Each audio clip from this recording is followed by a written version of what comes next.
Anaïs Gordon. A senhorita Anaïs Gordon era muito jovem e notável pela doçura do caráter e de eminentes qualidades morais que a distinguiam, tendo falecido em novembro de 1860. Pertencia a uma família de mineiros dos arredores de Saint-Étienne, circunstância que torna interessante sua posição espiritual. A pedido de seu pai e de seu marido, ela foi evocada, e felizes eles se julgariam se obtivessem uma comunicação. A resposta dela foi que ela também estava feliz em poder dar aquela comunicação.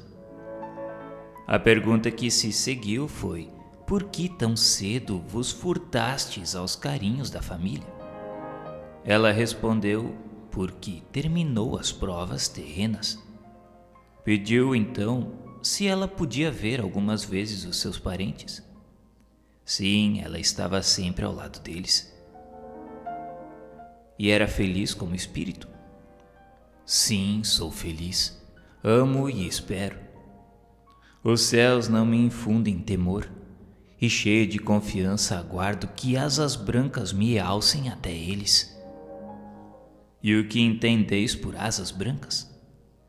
Tornar-me espírito puro, resplandecer como os mensageiros celestes que me ofuscam.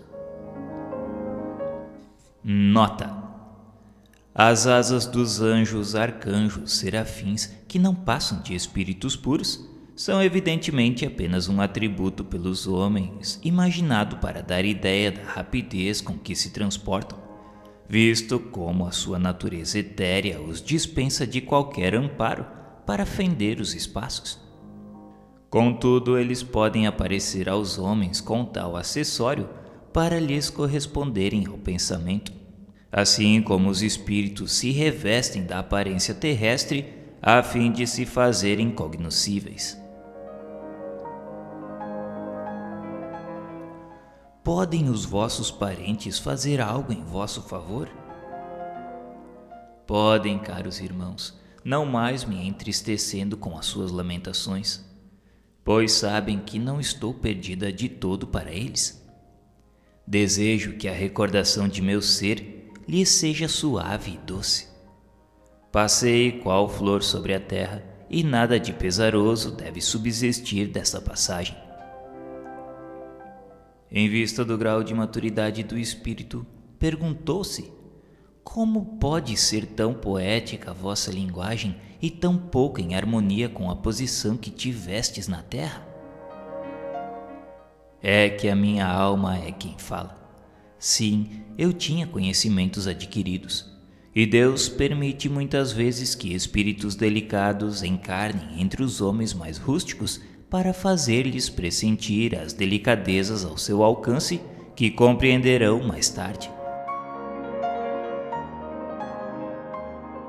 Nota: sem esta explicação tão lógica, consentânea com a solicitude de Deus para com as criaturas, dificilmente se compreenderia o que à primeira vista parecerá anomalia.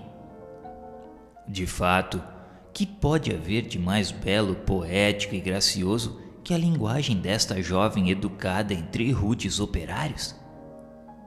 Dá-se o contrário muitas vezes.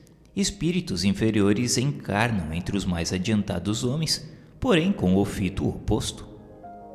É visando o seu próprio adiantamento que Deus os põe em contato com um meio esclarecido e às vezes também como instrumento de provação desse mundo. Que outra filosofia pode resolver tais problemas?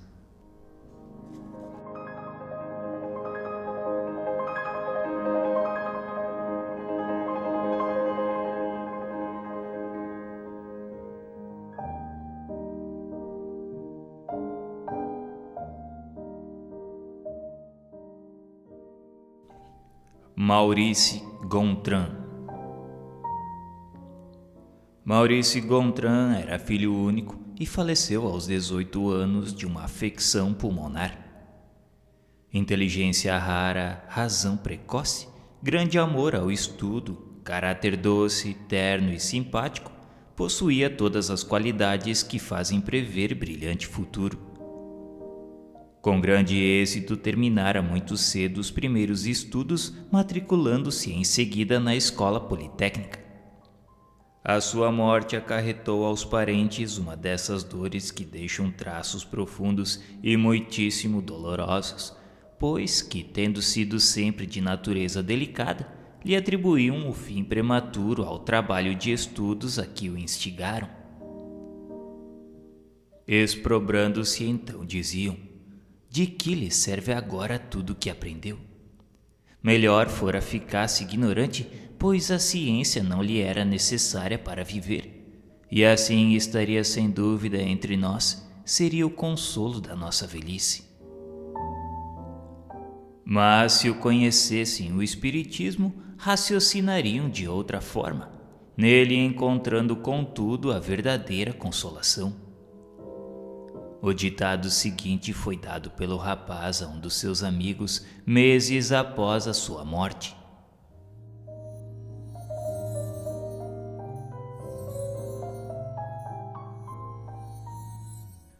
Meu caro Maurício, a terna afeição que votáveis a vossos pais traz-me a convicção de que desejais reconfortar-lhes o ânimo se estiverdes ao vosso alcance fazê-lo.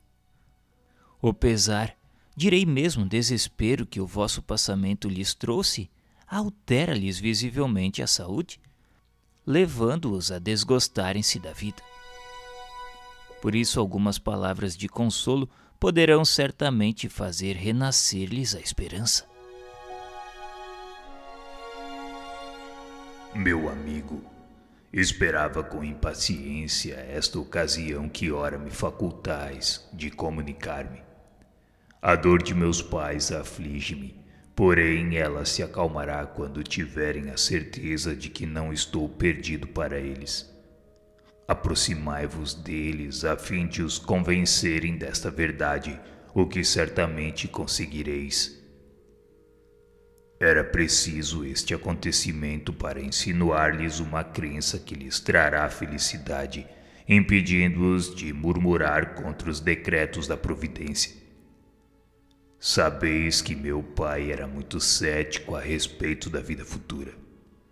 Deus concedeu-lhe este desgosto para arrancá-lo do seu erro. Aqui nos reencontraremos neste mundo onde não se conhecem desgostos da vida e no qual os precedi. Afirmai-lhes categoricamente que a aventura de tornarem a vir-me ser-lhes-á recusada como castigo à falta de confiança na bondade de Deus. Interdita-me seria mesmo a comunicação com eles durante o tempo da sua permanência na terra. O desespero é uma rebeldia à vontade do Onipotente, sempre punindo com o prolongamento da causa que o produziu, até que haja completa submissão. O desespero é verdadeiro suicídio por minar as forças corpóreas a quem abrevia os seus dias no intuito de escapar mais cedo aos travos da dor. Faz jus às mais cruéis decepções. Deve-se, ao contrário, avigorar o corpo a fim de suportar mais facilmente o peso das provações. Meus queridos e bondosos pais, é a vós que neste momento me dirijo. Desde que deixei o despojo mortal, jamais deixei de estar ao vosso lado. Aí estou muito mais vezes mesmo que quando na terra. Consolai-vos, pois, porque eu não estou morto, ou antes, estou mais vivo que vós. Apenas o corpo morreu, mas o espírito, este vive sempre. Ele é ao demais livre, feliz, isento de moléstias, de enfermidades e de dores. E em vez de vos afligirdes, regozijai-vos por saber que estou ao abrigo de cuidados e apreensões, em lugar onde o coração se satura de alegria puríssima, sem a sombra de um desgosto. Meus bons amigos, não deploreis os que morrem precocemente, porque isto é uma graça que Deus lhes concede, poupando-os as tribulações da vida terrena. A minha existência aí não devia prolongar-se por muito tempo desta vez, visto ter adquirido o necessário para preencher no espaço uma missão mais elevada. Se tivesse mais tempo, não imaginais a que perigos e seduções iria expor-me. E podereis acaso julgar da minha fortaleza para não sucumbir nessa luta que importaria atraso de alguns séculos? Por que, pois, lastimar o que me é vantajoso? Neste caso, uma dor inconsolável acusaria a descrença, só legitimável pela ideia do nada. Os que assim descreem, esses é que são dignos de lástima, pois para eles não pode haver consolação possível. Os entes caros figuram-se-lhes irremediavelmente perdidos, porque a tumba lhes leva à última esperança.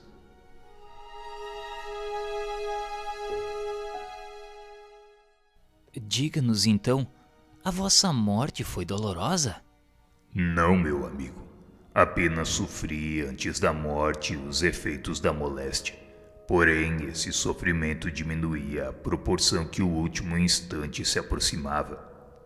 Depois, um dia, adormeci sem pensar na morte. E tive então um sonho delicioso. Sonhei que estava curado, que não mais sofria, e respirava a longos haustos prazerosamente um ar embalsamado e puro. Transportava-me através do espaço uma força desconhecida. Brilhante luz resplandecia em torno, mas sem cansar minha vista. Vi meu avô, não mais esquálido, alquebrado, porém com aspecto juvenil e loução. E ele estendia-me os braços, estreitando-me efusivamente ao coração. Uma multidão de outras pessoas, de risonhos semblantes, o acompanhavam, acolhendo-me todos com benevolência e doçura. Pareciam-me reconhecê-los e, venturoso por tornar a vê-los, trocávamos felicitações e testemunhos de amizade. Pois bem, o que eu supunha ser um sonho era realidade, porque de tal sonho não devia despertar na terra. É que acordara no mundo espiritual. E a vossa moléstia não se originou da grande assiduidade no estudo? Oh não, meus amigos, desenganai-vos. Contado estava o tempo que eu deveria passar na terra, e coisa alguma poderia ali reter-me. Sabia o meu espírito nos momentos de desprendimento e considerava-me feliz com a ideia da próxima libertação. Mas o tempo que aí passei não foi sem proveito, e hoje me felicito de o não ter perdido. Os sérios estudos feitos fortificaram minha alma, aumentando-lhes os conhecimentos. E se em virtude da minha curta existência não pude dar-lhes aplicação, nem por isso deixarei de o fazer mais tarde e com maior utilidade. Adeus, meu caro amigo. Eu parto para junto de meus pais, a fim de predispô-los ao recebimento desta comunicação. Meu nome foi Maurice.